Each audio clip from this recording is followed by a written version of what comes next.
Maligayang pagbabalik sa Rai Movie Recaps. Narito na naman po tayo para sa isa na namang magandang pelikula na pinamagatang The Champion na napalabas noong 2020. Ito ay patungkol sa inmate na inaapi-api at inaalipuste ng mga bantay ng kulungan pero hindi nila alam na siya pala ang World Boxing Champion. Kaya't ano pa ang ating hinihintay? Sit back, enjoy and relax, love you. Tite Doyce, Teddy Pietrkowski, isang kilalang kampyon sa boxing mula sa Poland na kasalukuyang nakapiit sa kampanya ng Auschwitz na kamputing itinayo, ay nagiging pangunahing karakter sa pelikula. Sa unang eksena, ipinapakita si Teddy na nakatayo sa isang pila, isinasarado ang kanyang mga mata at iniisip ang kanyang nakaraan noong araw na ginugol niya ang kanyang mga araw sa pag-eensayo ng boxing sa kanyang bakuran. Natuklasan na pumasok sa kanyang tahanan ang ilang mga sundalong Aleman isang mapananggalang na araw at dinala siya sa kamputing ito. Sa loob ng kampo, si Teddy at ang iba pang mga bilanggo ay pinagdadaanan ang malupit na pagtrato, sa pilitang sumasailalim sa mabibigat na trabaho sa buong araw. Bilang kapalit, hindi sila binibigyan ng tamang lugar para matulog at pinipilit sa isang maliit na kwarto. Dagdag pa, kamakailan lang silang binigyan ng malabnaw na sopas bilang kanilang pagkain, na malinaw na hindi sapat para sa kanila upang magtrabaho sa buong araw. Bilang resulta ng torturang ito, ang mga bilanggo ay nagkakasakit na may mga mabibigat na sakit at unti-unti silang namamatay. Kahit ang mga kabataan ay hindi nakakaligtas sa ganitong pagtrato. Isa sa kanila ay isang 15 taong gulang na batang lalaki na tinatawag na Janek, na madalas apihin ng kanyang mga kapwa bilanggo. Sa isa sa mga araw ng trabaho, isang matandang lalaki ang nagtipon ng ilang kapwa bilanggo at ibinalita sa kanila ang kanyang plano na makatakas mula sa kampo ng konsentrasyon. Sa kasamaang palad, may isa sa mga gwardya ang narinig ang kanilang usapan, kaya't lumapit siya mula sa likuran ng matandang lalaki at mariin itong binugbog sa ulo gamit ang mabigat na pamalo, na nauwi sa kanyang kamatayan. Ito ay nagdulot ng takot sa lahat ng naroroon, ngunit tila ba sanay na sila sa mga barbarikong gawain na gayon. Sa huling bahagi ng araw na iyon, kinilala ni Janek si Teddy bilang pinakamahusay na boksingero mula sa Warsaw. Kinumpirma ng batang-bata na isa sa mga paborito niyang boksingero si Teddy, na nag-aalala kung paano niya noon pinanonood ang mga laban nito sa telebisyon. Gayunpaman, binabalaan ni Teddy si Janek na huwag pag-usapan ang kanilang mga pagkakakilanlan, dahil ang kampo ng pagkakaibigan na ito ay walang pag-aalala sa pagkakaiba-iba ng bawat isa. Kinumpirma si Teddy na siya ay bibigyan ng trabaho sa bahay ng isang general na Aleman kinabukasan. Ginamit niya ang pagkakataong ito upang lihim na magtago ng ilang mansana sa loob ng kanyang damit. Pagkatapos, ibinahagi niya ang isang mansanas kay Janek, na ibinigay ito sa isang matandang lalaki na may kabaitan. Nang makita ni Teddy ang kilos na ito ng kabutihan, ibinigay niya kay Janek ang isa pang mansanas at hinihimok siyang kainin ito. Bigla na lang, isang grupo ng mga sundalong Aleman, matapos malaman ang tungkol sa ninakaw ng mga mansanas, ay pumasok at inaresto si Teddy, Janek, at ang matandang lalaki. Dinala sila sa isang lugar ng pagpapakasakit kung saan isinagawa ng mga sundalo ang malupit na parusa sa mga sumusuway sa kanilang mga utos. Sa una, pinag-utos sa matandang lalaki na ilagay ang isang mansana sa tuktok ng kanyang ulo. Gayunpaman, sa halip na bumaril sa mansanas, tinutukan ng sundalo ang ulo ng matandang lalaki at ito'y malupit na binaril hanggang sa mamatay. Pagkatapos nito, pinapagawa rin kay Teddy na ilagay ang mansana sa kanyang sariling ulo, ngunit tumanggi ito at nagpasya na kainin na lang ito. Sa hindi inaasahang pangyayari, ang tapang ni Teddy ay nag-inspire sa mga sundalo, na nagpasyang hindi siya patayin. Gayunpaman, huli nilang hinuli si Janek at Ainel subjected siya sa isang malupit na parusa sa harap mismo ng mga mata ni Teddy. Ito ay labis na nagdulot ng sakit sa puso ng ating pangunahing tauhan, ngunit wala siyang magawa ukol dito. Sa gabing iyon, si Teddy, na patuloy na nagdadala ng pagkukulang, pinagsisisihan na isinangkot niya ang batang lalaki sa lahat ng ito, na nagdulot sa kanya ng pagkakapinsala na hindi siya makatulog. Samantala, nagaganap ang isang nakakapagdalamhating eksena habang isinasama ang isang malaking grupo ng mga Hudyo, kasama ang mga munting bata, sa isang gas chamber. Pagkatapos ay isang kawal ang muling nagsasagawa ng malupit na pagpatay sa loob ng silid na iyon gamit ang mapanganib na gas sa pamamagitan ng pagbuhos nito sa loob.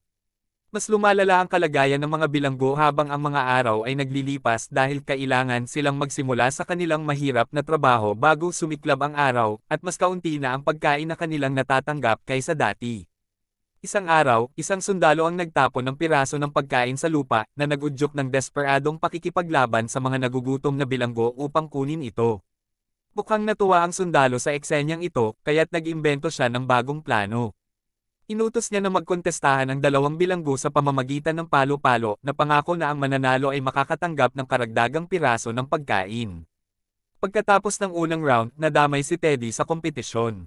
Madali niyang iniwasan ang mga atake ng kanyang mga kalaban at nagbigay ng desisibong suntok dahil sa kanyang kakayahan bilang isang kampyon sa boxing. Nang may kwento ito, isang German officer, na itinuturing ding isang boksingero, ay dumating sa eksena at hinamon si Teddy sa isang laban kung saan ang una ang magdudugo ang talo. Ang huli ay pumapayag kaagad at nagsimula ang laban.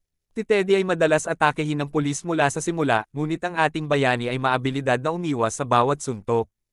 At nang magkaroon ng pagkakataon, ibinubunot niya ng malakas na suntok ang mukha ng opisyal, itinatag ang tagumpay.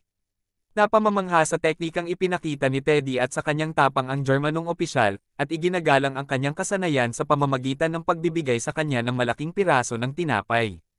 Pagkatapos nito, bumalik si Teddy sa kanyang mga kasamahan na bilanggo at iniambag ang pagkain sa kanila. Tumukoy si Teddy na si Janek ay may matagal ng ubo at sipon habang ang lahat ay nag-e-enjoy sa kanilang mga pagkain dahil hindi ito nakakakuha ng sapat na pagkain at pahinga. Ang sakit ay unti-unting lumala, umabot ito sa lagnat na sa huli ay nauwi sa pneumonia. Kinontak ni Teddy ang parehong German officer kinabukasan ng umaga, anupat humihiling ng pagkain at gamot sa malalim na pag-aalala para sa kalusugan ng bata. Nag-aalok ang pulis na tumulong, ngunit may mga kondisyon na kailangang sundin si Teddy. Pagkatapos ay dinala ng opisyal si Teddy sa kanyang mga pinuno at iniulat sa kanila ang kahangahangang abilidad ni Teddy sa boxing. Nakikilala ang kakulangan ng anumang uri ng libangan sa loob ng kampo, inirerekomenda ng opisyal ang pag-organisa ng isang laban ng boxing kung saan haharapin ni Teddy ang iba pang mga fighter. Tauna, nagpahayag ng pag-aalinlangan ang mga pinuno, kinu-question kung kaya bang tiisin ni Teddy, na payat kahit isang minuto lang sa ring. Nagtagumpay ang opisyal sa pag-persuade sa kanyang mga mas mataas na opisyal, nagpapakumbinsi sa kanila na subukan ito. Pagkatapos, ang eksena ay lumipat sa unang laban ng boxing sa loob ng kampo kung saan si Teddy ay itinalaga na. Humarap sa isa pang magaling na boksingero. Habang nag-uumpisa ang laban, natagpuan ni Teddy ang kanyang sarili na napinsala ng kanyang kalaban sa unang round. Gayunpaman, bumalik siya ng malakas sa ikalawang round, nagbigay ng sunod-sunod na malalakas na suntok na sa huli ay nagdala sa kanya sa tagumpay. Hindi lamang ito nag-impress sa mga mas mataas na opisyal na Aleman kundi pati na rin kay Rudy, ang anak ng Aleman na general, na isa sa mga manunood.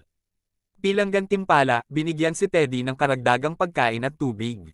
Bukod dito, tinanggap niya ang promosyon na magtrabaho sa stable para sa mga kabayo, kung saan makakakuha siya ng mas maraming pagkain. Sa kabila nito, noong gabi, binisita ni Teddy ang infermaryo ng kampo upang magpagamot sa kanyang mga sugat.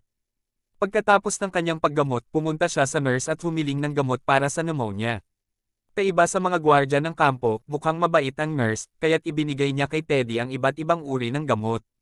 Pagkatapos, pumunta si Teddy sa ward para sa mga may sakit, kung saan marami sa mga staff ay nasa kritikal na kalagayan. Binigyan niya si Janek ng isang dosis ng gamot para sa pneumonia at ibinigay ang natirang gamot sa isang healthcare professional malapit sa kanya. Ngayon na nagtatrabaho na si Teddy sa kabayo, natutunan niyang magkaroon ng mas maraming oras para sa sarili, na ginagamit niya para mag-practice ng boxing. Pagkatapos ng ilang linggo, nakabawi na si Janek, at ini-arrange ni Teddy na magtrabaho ito sa infirmary.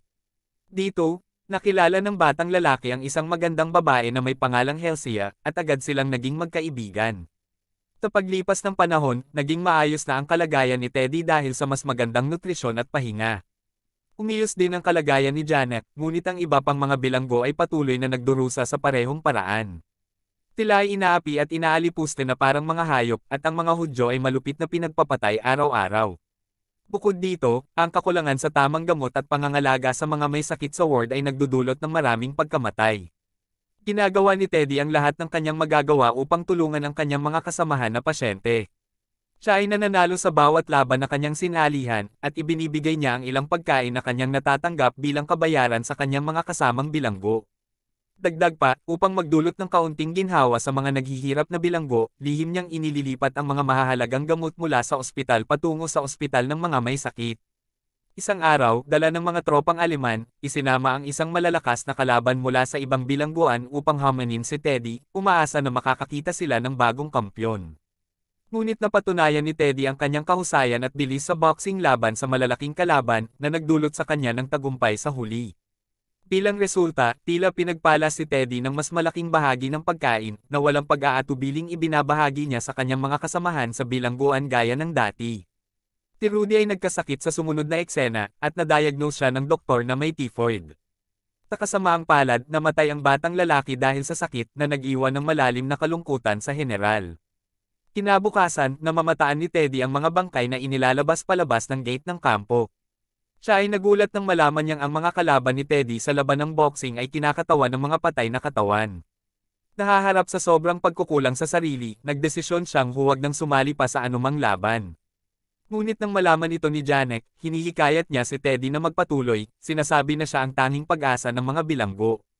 Sa parehong gabi, tulad ng karaniwan, isang grupo ng mga Hudyo ay iniutos na magbuo ng pila at pumasok sa silid ng gas. Kasama na ngayon sa grupo si Helsia, na nahuli na noon sa pagnanakaw ng pagkain. Siya ay tinutukan ng baril ng isa sa mga sundalo na nagutos sa kanya na tanggalin ang kanyang damit. Sa hindi inaasahan, kinuha ng babae ang baril ng sundalo at pinagtatambangan ito. Bilang pagsalungat, binuksan ng natitirang mga sundalo ang kanilang apoy, sa malungkot na paraan ay pinatay si Helsia. Sa gitna ng kaguluhan, iba pang mga inosenteng bilanggo ay naging biktima rin ng pamamaril. Si Janek ay nasaksihan ang nakakakilabot na pangyayari mula sa malayo at labis na nadurog sa pagkawala ni Helsia. Sa huli, lumalabas na ang German general ay nasugatan din sa kamay dahil sa pamamaril, kaya't dinala siya sa infirmary. Dito, natuklasan niya na si Janek ay itinalaga na magtrabaho sa infirmary ng walang pahintulot. Bilang resulta, hinuli ng general si Janek at ini-subject siya sa masasakit na pagtrato. Kinabukasan, nang malaman ito ni Teddy, pumunta siya sa mga nasa mas mataas na ranggo at ipinagmakaawa na palayain ang batang lalaki. Gayunpaman, tinatanggihan ng mga opisyal ang kanyang kahilingan. Nagalok si Teddy ng isang kasunduan dahil nais niyang garantiyahin ang kalayaan ni Janek. Nag-aalok siya na harapin ang pinakamahusay na boksingero ng Germany, si Hammerschlag, kapalit ng pagpapalaya kay Janek. Tinabi rin ni Teddy na titigil siyang maglaro sa mga susunod na laban kung tatanggihan ng mga opisyal ang kasunduang ito. Ang desisyon na tanggapin ang kontrata ay ginawa ng mga opisyal matapos ang ilang pag-aalala.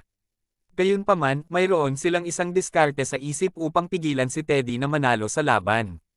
Nagaganap ang laban sa gabi, at pareho ang mga kalaban ay handa na. Sa simula ng laban, nahihirapan si Teddy sa pagtugon sa sunod-sunod na atake na inihahagis ni Hammerschlag. Sa unang round, madali siyang napaluhod ng kanyang kalaban. Gayunpaman, sa ikalawang round, nagtagumpay si Teddy na magtamo ng ilang malalaking suntok kay Hammerschlag. Sa pagmamasid ng kanilang pangunahing boksingero na napapabagsak, maingat na itinuro ng mga opisyal ang referee na ihayag ang pahinga sa pagitan ng mga round. Pagkatapos nito, pinainom si Teddy ng isang hindi kilalang inumin ng mga opisyal bago mag-umpisa ang ikatlong round. Ang hindi kilalang inumin na ito ay agad nagpakita ng epekto, nagiging malabo ang paningin ni Teddy at nagsasakit-sakit ang kanyang ulo. Sa paggamit ng kaganapang ito, ibinubuhos ni Hammerschlag ang malupit na suntok na nagpapatamba kay Teddy sa lupa. Dahil dito, inihayag ng mga opisyal na Aleman na ang kanilang boksingero ang panalo, agad na nagtatapos ang laban. Maikli pagkatapos, bumangon si Teddy at humiling na ipagpatuloy ang laban. Bilang tugon, iniharap ng mga sundalo si Janek na lubos na sugatang at itinapon ito sa harap ni Teddy. Pagkatapos, inutos ng mga mataas na opisyal kay Teddy na lumaban-laban sa bata o kaya'y magtamo ng panganib na baka barilin at patayin si Janek. Nag-atubiling sandali ang ating bayani dahil ayaw niyang magdulot ng masakit na pagkasugat sa kanyang pinakamatalik na kaibigan. Sa kasamaang palad dahil sa munting pag-aalinlangan na ito, walang habas na binaril ng isa sa mga sundalo si Janek at pinatay siya sa lugar mismo. Si Teddy ay dinakip din at itinali sa isang poste at doon pinatagilid sa buong gabi. Kinabukasan, inilabas si Teddy ng isang sundalo mula sa kanyang mga posisyon at ipinag-utos na bumalik sa trabaho.